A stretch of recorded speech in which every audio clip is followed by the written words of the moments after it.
এলাকাতে বিভিন্ন দেশে এক একজন সাহাবীর কবর বা অনেক সাহাবীদের কবর পাওয়া যায়। সাহাবীরা সে সমস্ত দেশে কেন গিয়েছেন আপনারা জানেন? কোন সাহাবী নবী করিম সাল্লাল্লাহু আলাইহি সাল্লামের ভালোবাসার মদিনা শহর ছেড়ে কেউই কিন্তু পার্থিব কোনো কারণে কখনো যাননি। মদিনা ছেড়ে কেউ কখনো দুই পয়সা রুজি করার জন্য কোনো জায়গায় কোন সাহাবী অন্তত যেতে পারেন না। প্রিয় ভাইরা আমার, যত সাহাবীদের কবর আমরা দেখি পৃথিবীর প্রান্তে প্রান্তে ছড়িয়ে আছে, তারা সবাই গিয়েছেন মুহাম্মদ সাল্লাল্লাহু আলাইহি সাল্লামের যে দ্বীন তারা পেয়েছেন সেই দ্বীনকে অন্যদের মাঝে পৌঁছে দেওয়ার জন্য, তাবলীগের জন্য, প্রচারের জন্য, দাওয়াতের জন্য তারা বের হয়েছেন। অতএব সেই একই উদ্দেশ্য আজও যদি আমাদের হয়, তাহলে আগামীর পৃথিবী হবে ইসলামের পৃথিবী, আগামীর পৃথিবী হবে মুসলমানদের পৃথিবী, আগামীর পৃথিবী হবে সুখ এবং স্বাচ্ছন্দ্যময় পৃথিবী।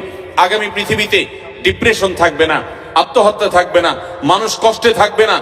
কারণ ইসলাম মানেই শান্তি। ইসলাম মানুষকে শান্তির পথে আহ্বান করে, দুনিয়ার শান্তি নিশ্চিত করে, আখিরাতের শান্তিও নিশ্চিত করে। অতএব আমাদের উদ্দেশ্য হবে আমরা এই দেশে এসেছি, বসবাস করছি আল্লাহর দ্বীনকে প্রচার করবার জন্য, মানুষকে ইসলামের পথে আহ্বান করার জন্য। আমরা সবাই নিয়ত করে নেব তো ইনশাআল্লাহ। আপনি হয়তো বলতে পারেন যে আমি একজন সাধারণ শিক্ষিত মানুষ, বা আমি একজন মাদ্রাসা পড়ুয়া নয় এরকম মানুষ, আমি কিভাবে আল্লাহর দ্বীন এর পথে মানুষকে আহ্বান করব? আমি সে বিষয়ে আসবো ইনশাআল্লাহ। খুবই সহজ এবং খুবই সিম্পল একটি বিষয়। আমরা যদি চাই প্রত্যেকটা মানুষ দ্বীনের দায়ী হতে পারি। নবী করিম সাল্লাল্লাহু আলাইহি সাল্লামের সাহাবীদের মধ্যে একেবারে সাধারণ থেকে সাধারণ সাহাবীও আল্লাহর দ্বীনকে প্রচার করবার জন্য বেরিয়ে গেছেন।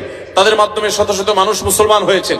আজ যে আপনি মুসলিম, আজ যে আপনি গর্ব করে নিজেকে ইসলামের পরিচয় পরিচিত করান, মনে রাখবেন সাহাবীরা পৃথিবীর বিভিন্ন দেশে দেশে যদি ইসলাম প্রচারের উদ্দেশ্যে না বের হতেন, তাহলে আপনার আমার বাপদাদারা, আমাদের পূর্বপুরুষরা তারা মুসলমান হতে পারতেন না।